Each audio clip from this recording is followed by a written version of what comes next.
Hey everyone, it's Saoirse. I hope your October is going the way you want it to go. I know not everybody is into Halloween. I would say I was more into it as a kid when I could still trick or treat.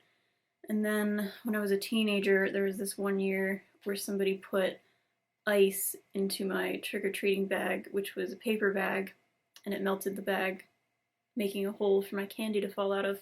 And that's when I thought, oh, okay, um, maybe I can't trick or treat anymore. Maybe the world thinks I'm too old. So it really took the joy out of it for me because that was the best part of Halloween was making a costume, dressing up, trick or treating.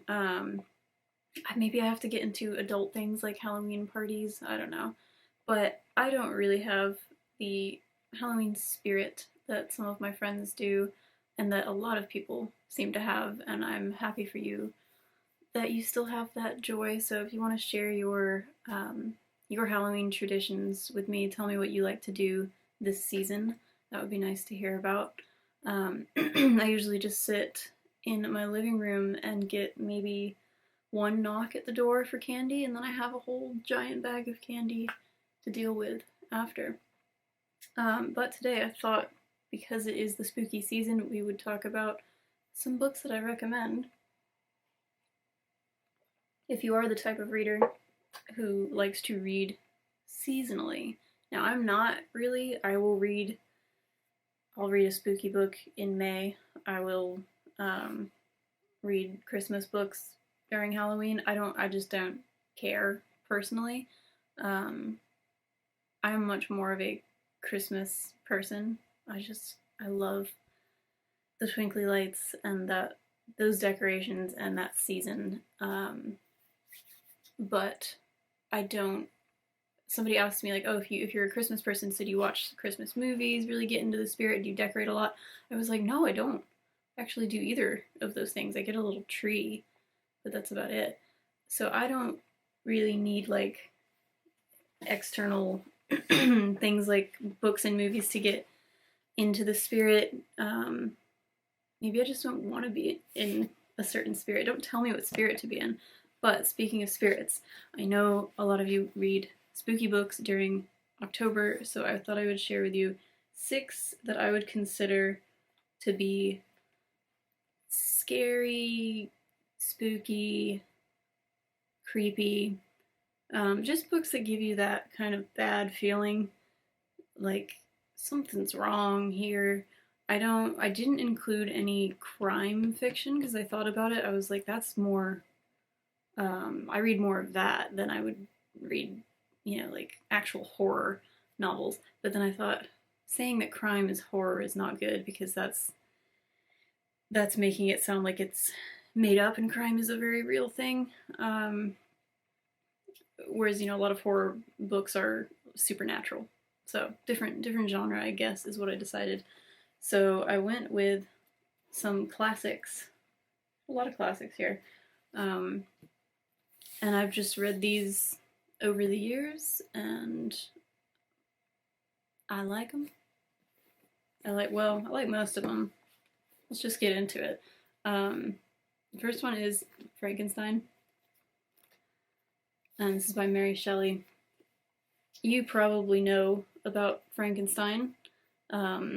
Frankenstein is the doctor that makes this creature, and let's see, I pulled up a little synopsis here because it's been a while since I've read most of these. It tells the story of a gifted scientist, Victor Frankenstein, who succeeds in giving life to a being of his own creation. However, this is not the perfect specimen he imagines that it will be, but rather a hideous creature who is rejected by Victor and mankind in general. And I remember I read this probably less than, I want to say 5 years ago, maybe more because time flies. But I remember thinking, wow, how have I not read this before? This is a marvel of classic literature. The sentences are so beautiful. It's a sad, awful story, but I really, really admired the writing in this one. So if you're looking for something that is classic, spooky, and really good writing, really good classic writing, you know, very different from a modern style. You really can't go wrong with Frankenstein, and it's not super long. It's over 200 pages. So, for sure. I mean, I tell people all the time, if you have not read Frankenstein, and like everybody knows the story of it, just read it. Just do yourself that favor. Oh, I haven't even taken the sticker off this one.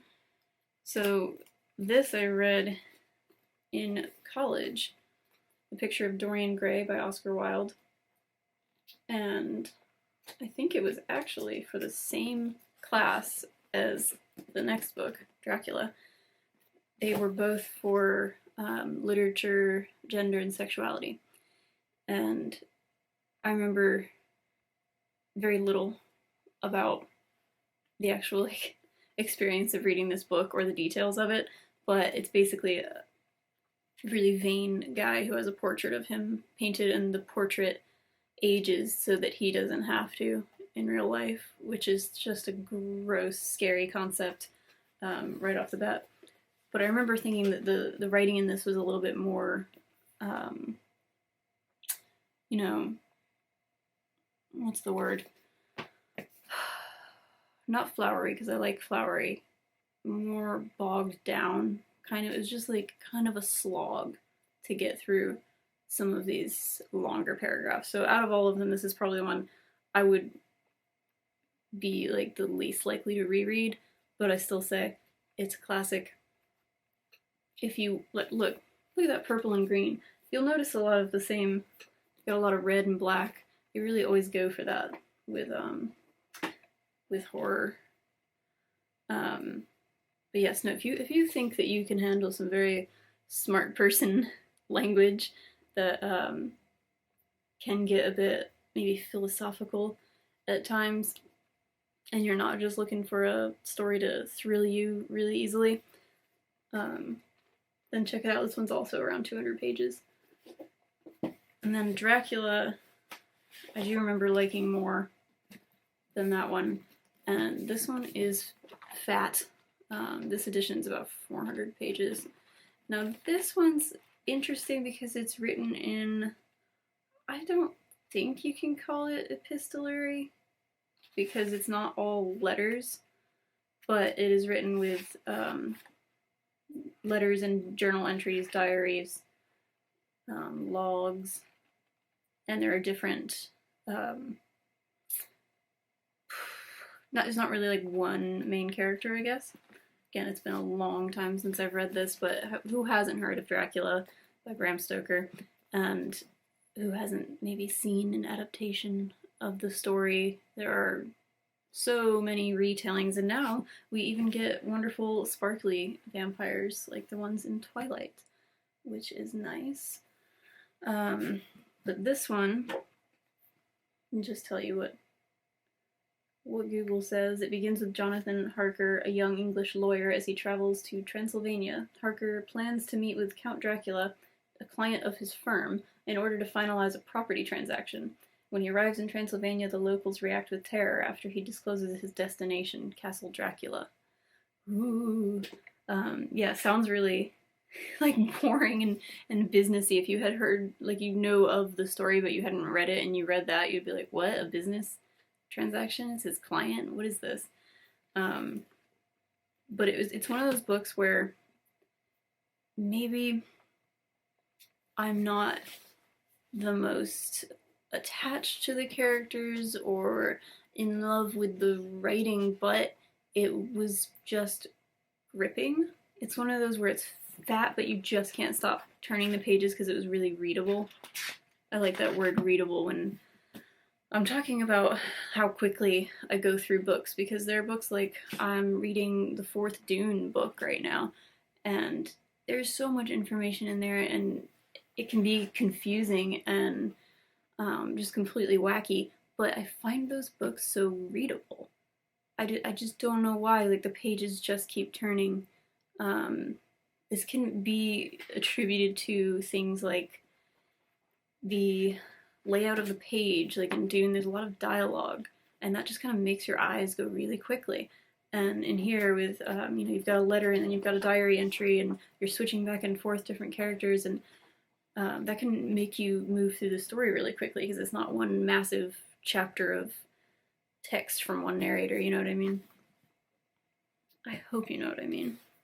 Okay, then we have one that I just read like last month, Jamaica Inn by Daphne du Maurier. I loved this book. I loved it so much. And I'd only read Rebecca before, and I really liked Rebecca, so I thought, give her another try. I'll read you the back here. The coachman tried to warn young Mary Yellen away from the ruined, forbidding place on the rain-swept Cornish coast, but Mary chose instead to honor her mother's dying request that she join her frightened Aunt Patience and foreboding Uncle Joss Merlin at Jamaica Inn. From her first glimpse on that raw November eve, she could sense the inn's dark power. Mary never imagined that she would become hopelessly ensnared in the vile, villainous schemes being hatched within its crumbling walls, or that she would fall in love with a handsome, enigmatic stranger. But what secrets is he hiding from her, and can she really trust him? I, again, could not stop turning the pages in this one. I was like, this is very suspenseful, in my opinion. My favorite thing to do when I finish a book that I like is go and read all the 1-star reviews on Goodreads, because I'm a masochist. And I can't believe there are people that don't think this book is suspenseful. It's beautifully set. Like, you just can feel and see everything about the setting of this book, and the setting is creepy. So if you want something that is just giving you a bad vibe the whole time, like, what is gonna happen? What is wrong with these people? Why is it so windy? If you want to read something like that for this season, highly recommend. Great classic novel of suspense. Then we have a more modern one. This is Haunted by Chuck Palahniuk. You might have read some of his work, such as Fight Club. And this one, it's actually, like, I thought it was short stories at first when I got it, but it's like a collection of stories that make up a novel. I'll just read you the back. Haunted is a novel made up of 23 horrifying, hilarious, and stomach-churning stories. They're told by people who have answered an ad for a writer's retreat and unwittingly joined a survivor-like scenario where the host withholds heat, power, and food. As the storytellers grow more desperate, their tales become more extreme, and they ruthlessly plot to make themselves the hero of the reality show that will surely be made from their plight. This is one of the most disturbing and outrageous books you'll ever read, one that could only come from the mind of Chuck Palahniuk. I think this is a really clever thing to do just as a writer, for him to create a book where he can take maybe a bunch of ideas that he had for short stories and put them all together in a way that makes them part of the same narrative. It's clever because you can get so many ideas for stories and none of them would ever really pan out to be enough to stand on their own as a short story, or to be expanded into a novel from just that one story. So to put them all in this, I just think I like it. And like, Chuck Palahniuk is always disturbing, to say the least. He's like the king of disturbing, cringy, kind of makes your skin crawl sort of narratives. If you've read him, you will understand. So this one, definitely recommend.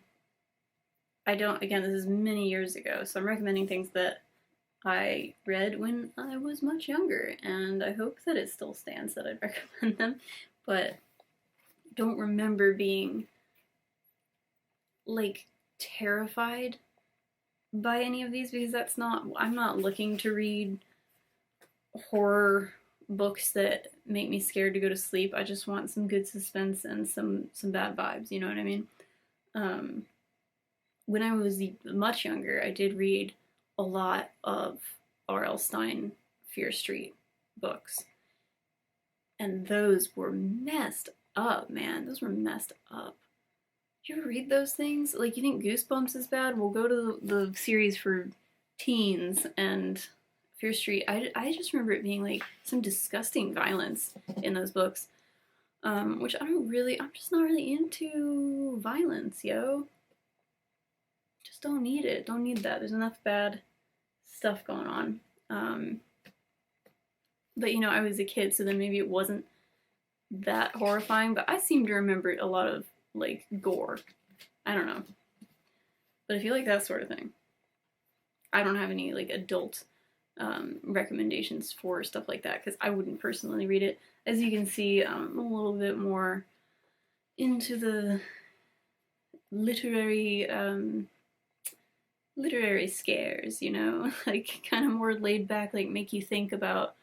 I guess you'd call it psychological thriller type things. I do love psychological thriller films very much, so I guess it would line up that I prefer that in books too. So if you have any psychological thrillers that are not like, how do I say this nicely, mass market kind of, what do you call that, pulp novels? I don't read stuff like, I don't read cozy mystery books or romantic mysteries or anything. I just don't, like, I don't get anything out of it. And I'm so glad there's a market for that because a lot of people love those books and I'm so glad for them. But if you know of any that are more literary, more psychological, more like maybe the author's only written a few books and not 50 books, does that make sense? Please let me know. Because, you know, I don't know about everything, obviously. A lot of this is like stuff I had to read in school, and yeah, and that clearly doesn't cover everything. So the last one I'm going to show you is Imaginary Friend by Stephen Chbosky. And this was actually his second book in 20 years. He wrote The Perks of Being a Wallflower. And I did do a video on this book. I think this is the only one I've done. This is the only one I've done a video on. Yeah, I will do one on Jamaica Inn. Hold me to that, because I really liked it. But,